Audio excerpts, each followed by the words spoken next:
जिस समय भगवान अपनी लीला पूरी करके जा रहे थे, उस समय उद्धव ने पूछा था कि जब आप अपनी लीला पूरी करके जा रहे हैं तो धर्मम किम शरणम गता, धर्म किसकी शरण में जाएगा?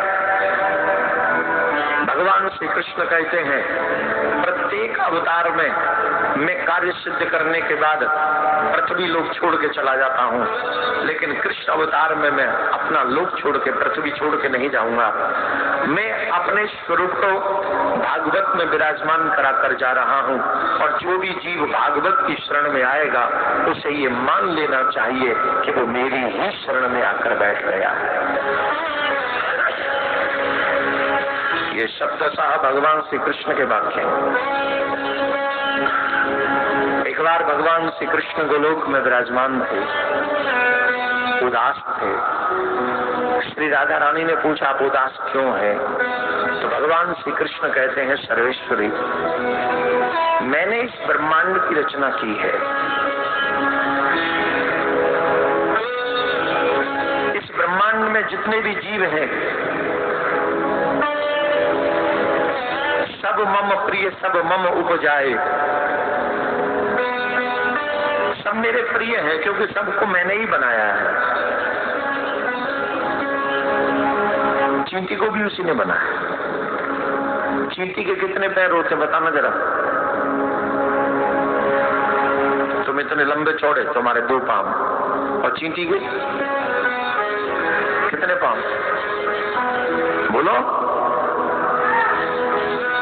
6 गिन के आया होगा।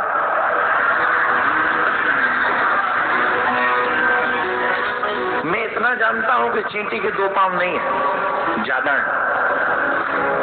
अब माता जी मैंने ना गिने, तुमने गिने हो तो तुम जानो। मैंने नहीं गिने, मैंने गिने नहीं तो मैं कैसे कह दूं कि 6 के 4 के 10, पर 2 नहीं है, 2 से ज्यादा है, ये मैं लिख के दे सकता हूं। तुम्हें चलने के लिए मात्र 2, और चींटी नेक सी हवा चले तो उड़ जाए। उसके इतने पांव, और सब पांव में पावर। ये रचना किसकी है?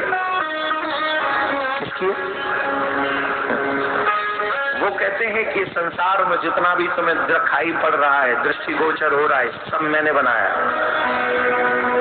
मानव भी मैंने बनाए हैं, पर सबसे अधिक मनुज मोह भाए, सबसे ज्यादा मेरी सृष्टि में मानव मुझे अच्छे लगते हैं। मानव क्यों? बोले मानव इसलिए अच्छे लगते हैं कि मानवों में वो सामर्थ्य है कि चाहे तो स्वयं भगवान बन जाए।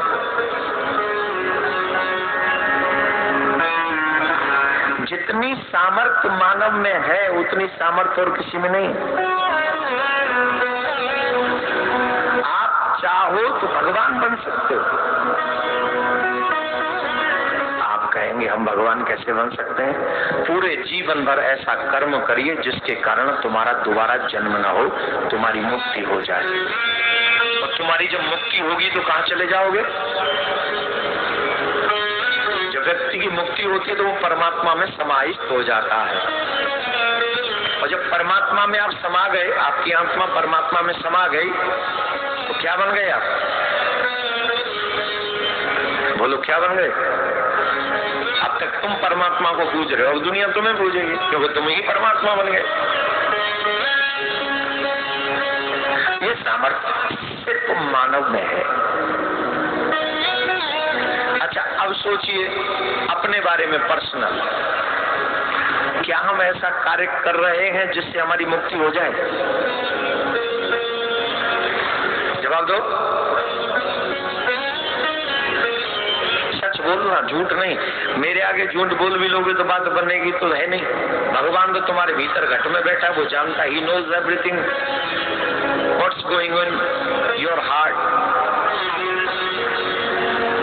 तुम्हारे अंदर क्या चल रहा है वो सब जानता है, तुम्हारे दिल में क्या चल रहा है वो सब जानता है। बताइए हम इस लायक हैं, ये कर्म कर रहे हैं जिससे हमारी मुक्ति हो जाए? वही 4 काम, खाओ कमाओ सो और बालकन में गोद में खिलाओ और मर जाओ, जी 4 काम है। में काम से कोई लेना देना नहीं। अरे भाई, जिन 4 कामों को हम और आप कर रहे हैं, खाओ, कमाओ, सो जाओ, बच्चे गोद में खिलाओ, ये काम तो गधे भी करते हैं, चींटी भी करती, हाथी भी करता है, चिड़िया भी करती, जीव जंतु हर कोई करता, पशु पक्षी करते। तुमने कर लिया, कौन सा तीर मार लिया? हंस रहे हैं कई लोग, ये कैसे हो सकता है? गधे के बच्चे नहीं होते? होते कि नहीं? जोर से। मैं भी फिर ऐसे ही बोलूंगा जैसे तुम बोल रहे हो। गधे के बच्चे होते कि नहीं? गधा खाता है कि नहीं? गधे सोते हैं कि नहीं? और गधा कमाता है कि नहीं? नहीं? अरे उसके अकाउंट में सैलरी नहीं आती भैया, पर कमाता वो तुमसे ज्यादा मेहनत करता है। दोपहर में ईंट ढोता है पीठ पे, तुम लोग तो फिर भी इसी कमरे में बैठ के साइन करते हो। गधा है तो इसलिए वो कमाता नहीं, उसकी कम मेहनत दिखेगी नहीं तुम्हें।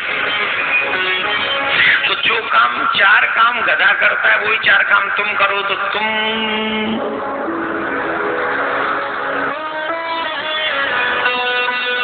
ईमानदारी से बोलो, वो गधा है कि वो गधाओं के वही कर रहा है और वह मनुष्यों के भी वही कर रहे हैं।